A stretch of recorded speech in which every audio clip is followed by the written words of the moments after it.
Pessoal, vou dar continuidade à nossa aula de Geografia Urbana, Urbanização Brasileira. Como vocês podem lembrar, a gente começou a ver conceitos introdutórios de geografia urbana, né? Metrópole, centralidade e assim por diante. E para essa aula eu preparei uma discussão um pouco mais conceitual. Essa vai ser uma aula de mais teoria, ela exige um pouco mais de reflexão, certo? E eu já vou adiantar para vocês o seguinte, que geografia urbana acho que é o tema mais importante do Enem, no sentido de que é o tema mais exigido, em que mais aparece questão. E as questões sobre geografia urbana, elas são complexas. Então, complexas no sentido exige leitura. Tá? Exige entendimento de conceito, exige reflexão, porque a geografia urbana está conectada com diversos temas da geografia, como geografia da população, como formação do território brasileiro, né? Então está relacionada à história também, porque pelo simples fato de como que a gente entende, por exemplo, São Paulo, se a gente não entender a dinâmica populacional do Brasil, né? As migrações, o êxodo rural, e a história, né? A história do Brasil e a formação da cidade de São Paulo e outras cidades também, né? Então, eu acho que essas aulas que eu estou passando para vocês, elas servem de primeiros passos e vocês vão precisar procurar leitura para fazer, tá? Eu já indiquei um livro, posso indicar outros. Só que assim, eu não vou passar para vocês, porque às vezes eu fico jogando coisas e vocês estão atarefados com outras coisas. Então assim, se vocês tiverem interesse, vocês me procurem para eu passar textos, para eu direcionar os textos para vocês, tá? Mesmo a leitura de um material didático, alguma coisa sobre o tema de geografia urbana, ajuda bastante, tá? Porque tem bastante coisa, certo? Então vamos começar aqui. Eu acho que o primeiro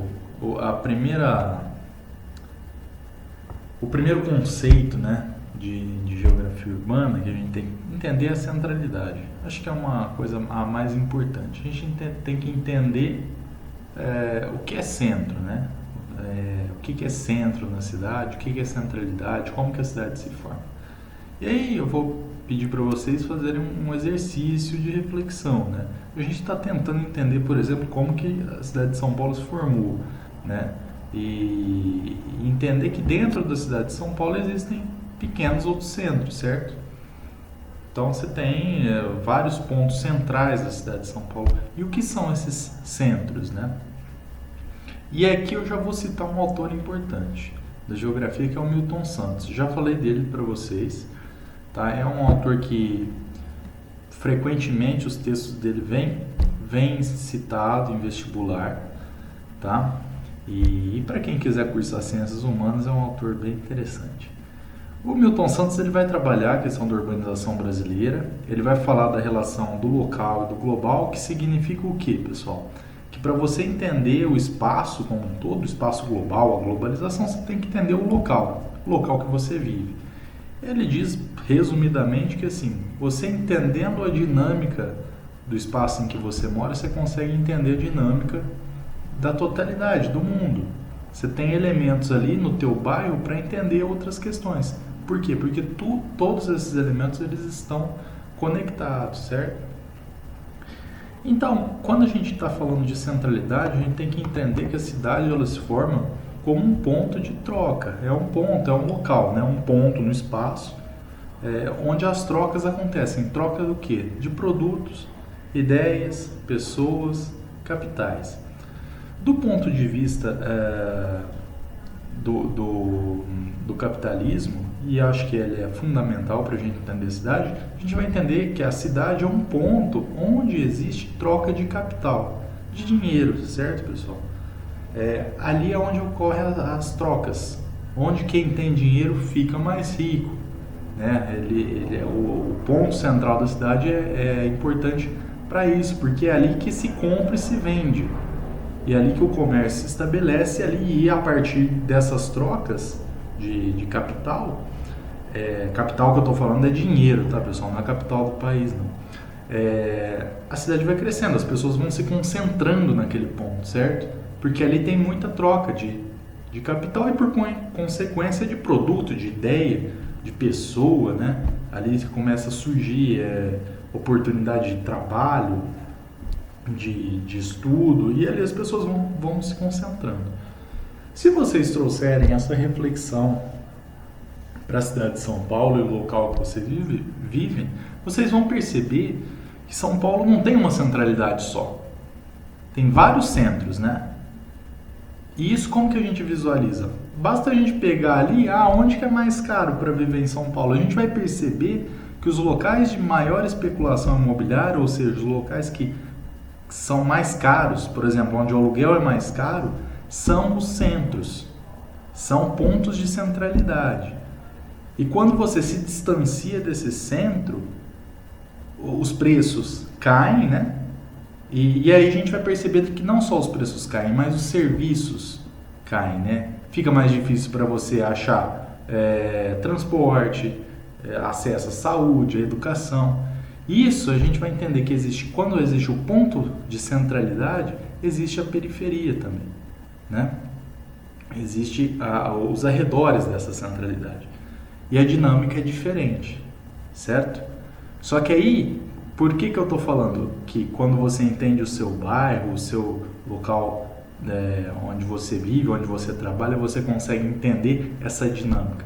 Porque automaticamente, se existe o centro, existe a periferia, certo? Então, se você mora no centro, você consegue ter elementos ali para entender o conjunto. Entendem? É uma discussão mais complexa, eu entendo. Tá? Por isso que eu estou falando, tem que ler um pouco mais, tá? Essas aulas que eu estou dando aqui, elas são introdutórias e não vão abranger a profundidade dessas discussões, tá? Mas, fundamental para entender a cidade, a centralidade, tá bom? Dando sequência aqui, como que funciona, cara, essa relação da lógica do capital e a centralidade? Como eu já disse, tem um ponto central, ele existe por quê? Por que existe a Faria Lima? Porque as relações acontecem ali, certo? Relação de compra, de venda, os escritórios estão ali, as trocas acontecem ali, tá? Quando eu falo de troca, está abrangendo tudo, né? De informação comercial, em todos os sentidos, tá? Então ali é um centro, certo? Não é o único de São Paulo, mas eu estou dando esse exemplo. Então, quando, por exemplo, se você tem alguém que tem dinheiro, tá? Eu tenho dinheiro e eu quero investir em alguma coisa, porque eu quero ter mais dinheiro. A lógica do capital funciona assim, essa lógica vai impactar na cidade, ela vai transformar a cidade, certo? Eu tenho dinheiro, eu quero investir esse dinheiro para transformar em mais dinheiro. Eu vou buscar o quê? Os centros de trocas. Então, eu vou buscar um escritório de advocacia, por exemplo, na Faria Lima, porque é onde é uma das centralidades, para, sei lá, resolver burocracias do meu negócio. Eu vou pegar esse dinheiro, eu quero investir em alguma coisa, eu vou comprar coisas que estão localizadas nesses centros ali por perto.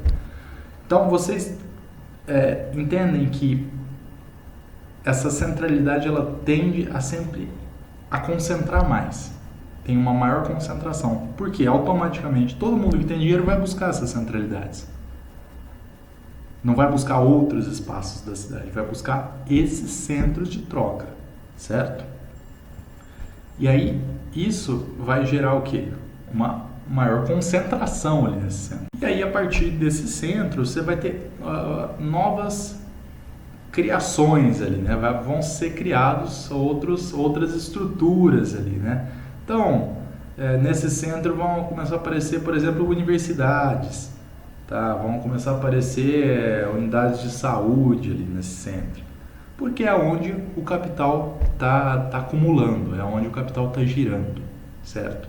Então ele tende a se concentrar ali. Todos esses serviços, todas essas necessidades se concentram ali.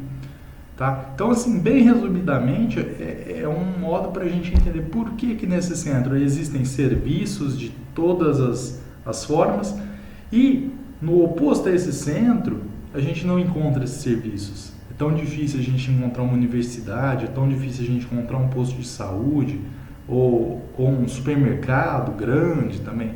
Por quê? Porque essas grandes empresas vão se concentrar nas centralidades da cidade, certo? E aí a gente tem que entender que a lógica ela está sempre conectada. Quando se cria uma centralidade, você cria também uma periferia dessa centralidade, certo? E aí você também vai ter a gente tem que entender que essa lógica do capital ela cria a cidade. Por quê? Essas necessidades elas são criadas. As necessidades são criadas para você ter outras formas de acumulação do capital, certo? Então, o capitalista está sempre criando novas formas para acumular o capital. Não vou entrar no mérito da discussão teórica disso, porque eu acho muito complexo inicialmente, tá? Então, mas a gente vai ter exemplos básicos, né? Por exemplo, os aplicativos de entrega. Né? Os aplicativos de entrega, o Uber também, né? Como isso mudou a dinâmica da cidade, né? Como essas necessidades foram criadas dentro da cidade. Acho que esse é um ponto importante para reflexão. Inclusive, é possível que seja um tema de redação, né? É possível que questões se girem em torno desses temas. Porque são elementos novos, né? Esses elementos criaram uma dinâmica nova na cidade. Os entregadores, né, como funciona essa dinâmica, isso muda o comércio da cidade, o Uber muda a dinâmica também de setores da cidade. Essas tecnologias também estão ali ligadas ao capitalismo, à formação da cidade, né? Bom, vou seguir aqui meu planejamento. Tem um livro também bem interessante, posso passar para vocês.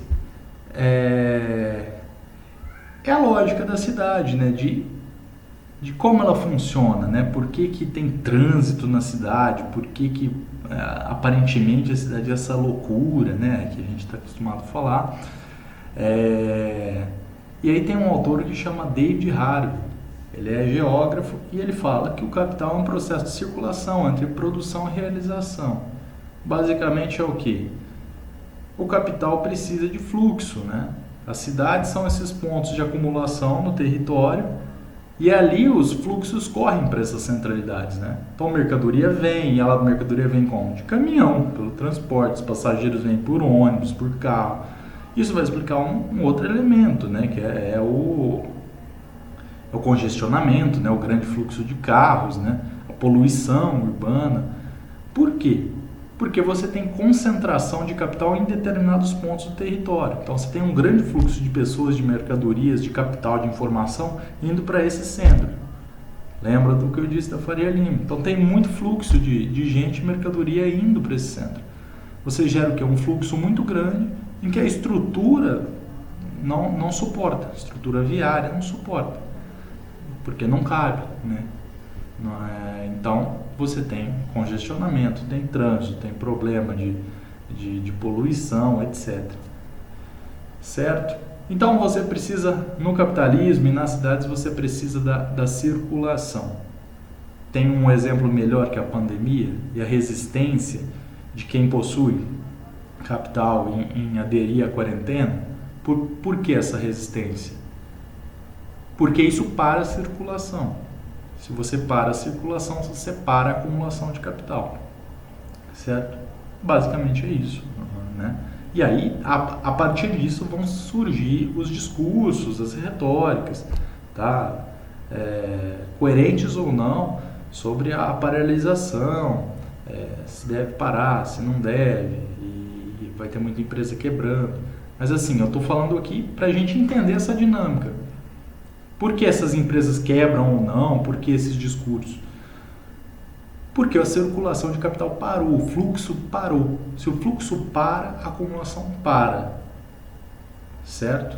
E a cidade, ela está dependendo desse fluxo, certo? Ela é um ponto de acumulação do capital, né? Dentro da cidade, essas centralidades existem, certo? Bom, e aqui tem acho que um gráfico bastante importante, que é a população mundial em relação à população urbana mundial em relação à população rural. Porque, como eu disse, né, para entender a cidade, você precisa entender a dinâmica populacional, de uma dinâmica demográfica da cidade, né? Isso a gente já viu.